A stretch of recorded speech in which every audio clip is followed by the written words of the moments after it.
الرحیم پہلے تو میں حضرت مولانا مفتی محمد یوسف قصوری صاحب دامت برکاتہم العالیہ اور ان کے ساتھ آنے والے تمام معزز علماء کرام اور ان کے وہ وفد کو خوش آمدید کہتا ہوں، اور ان کی یہاں آمد ہمارے لیے ایک بہت بڑی سہارا ہے،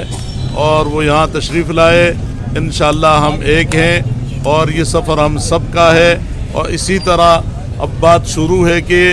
جمعیت علماء پاکستان کا وفد بھی تشریف لے آیا ہے۔ بہرحال میں ایک بات واضح کر دوں گا کہ جس طرح ابھی آپ نے سنا ہے، ہم نے روز اول سے یہی اعلان کیا ہے